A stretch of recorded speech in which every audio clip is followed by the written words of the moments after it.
Nigel Paine. You've been talking at the Learning and Skills Group Summer Conference today, and you were talking about big data. So I noticed that the thrust of that was getting back to small data.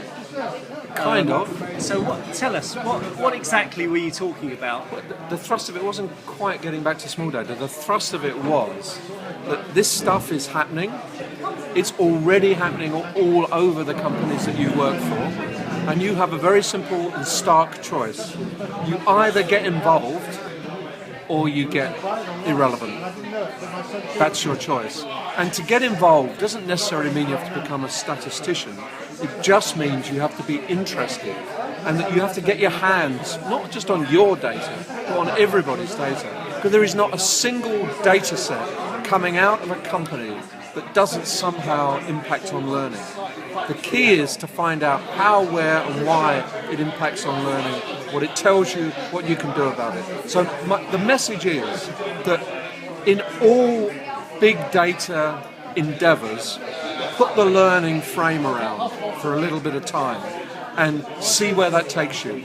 And if you're not getting specific data related to learning, think about what you could collect, how easy it is to collect, how you can turn it into something meaningful, how you can analyze that data, how you can make that data work for you. And everybody starts somewhere. You do not have to be some massive corporate with gigabytes, petabytes of data streaming out every 3 minutes to be able to make sense of this stuff. Sometimes in a small organization it may be small data that makes the difference, but I can't believe there's any organization that, for example, isn't tapping into what the social network is telling about the company, the products and so on.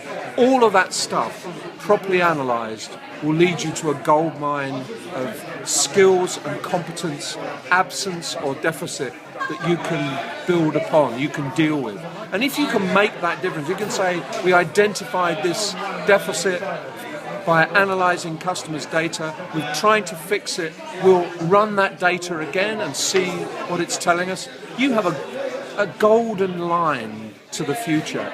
If you say, what's that got to do with us? I can't honestly see that you have a massive future ahead of you. So whoever you are, whatever you're doing, you're going to have to deal with this stuff. So deal with it and make it work for you. Don't just walk away or imagine that the IT people will sort it out for you. Take it from me, they will not. So that was the message, really simply and powerfully put, I hope. Nigel Paine, thank you very much. It's a pleasure.